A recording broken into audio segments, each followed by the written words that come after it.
الشیطان الرجیم بسم اللہ الرحمن الرحیم۔ پڑھیے الصلاۃ والسلام علیک یا رسول اللہ، السلام علیکم یا رسول اللہ، الصلاۃ والسلام علیک یا حبیب اللہ، الصلاۃ والسلام علیکم یا حبیب اللہ، الصلاۃ والسلام علیک یا نبی اللہ، الصلاۃ والسلام علیکم یا نبی وعلی آلک واصحابک یا نور اللہ،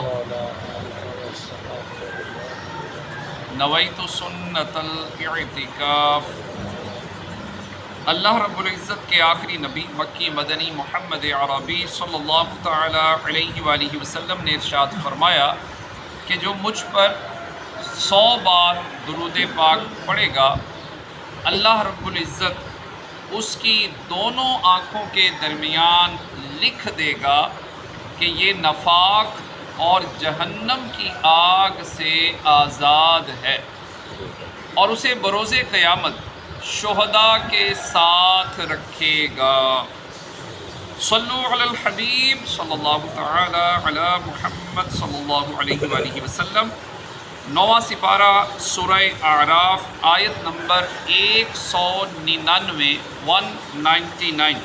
اللہ رب العزت کا فرمان عالی شان ہے، خذ العفو وأمر بالعرف وأعرض عن الجاہلین۔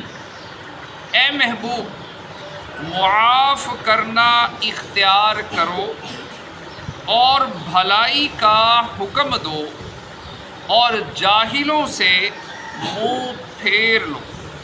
اس آیت میں نبی کریم صلی اللہ تعالیٰ علیہ وآلہ وسلم کو 3 باتوں کی ہدایت فرمائی گئی ہے۔ نمبر 1، جو مجرم معذرت طلب کرتا ہوا آپ کے پاس آئے تو اس پر شفقت و مہربانی کرتے ہوئے اسے معاف کر دیجئے۔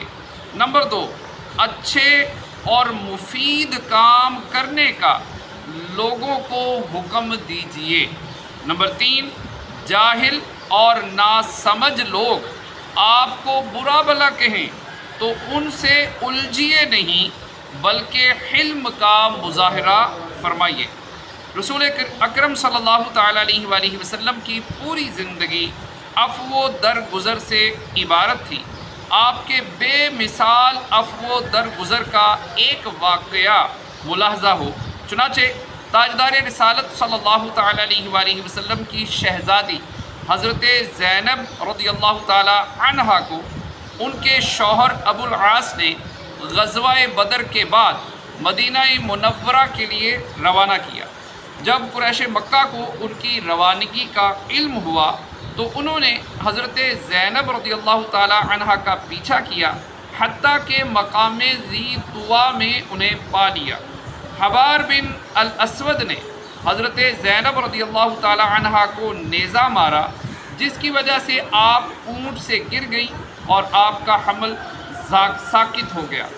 اتنی بڑی اذیت پہنچانے والے شخص کے ساتھ نبی رحمت صلی اللہ تعالیٰ علیہ وآلہ وسلم کا سلوک ملاحظہ ہو، چنانچہ حضرت جبیر بن مطعم رضی اللہ تعالیٰ عنہ فرماتے ہیں کہ جعرانہ سے واپسی پر میں سید عالم صلی اللہ تعالیٰ علیہ وآلہ وسلم کے پاس بیٹھا تھا کہ اچانک دروازے سے حبار بن الاسود داخل ہوا۔ صحابہ اکرام علیہم رضوان نے عرض کی، یا رسول اللہ صلی اللہ تعالیٰ علیہ وآلہ وسلم، یہ حبار بن الاسود ہے۔ ارشاد فرمایا، میں نے اسے دیکھ لیا ہے۔ ایک شخص نے اسے مارنے کے لیے کھڑا ہوا تو تاجدار رسالت صلی اللہ تعالیٰ علیہ وآلہ وسلم نے اسے اشارہ کیا کہ بیٹھ جائے۔ حبار نے قریب آتے ہی کہا، اے اللہ عز و جل کے نبی، آپ پر سلام ہو، میں گواہی دیتا ہوں کہ اللہ تعالیٰ کے سوا کوئی معبود نہیں، اور میں گواہی دیتا ہوں کہ محمد صلی اللہ تعالیٰ علیہ وآلہ وسلم اللہ تعالیٰ کے رسول ہیں۔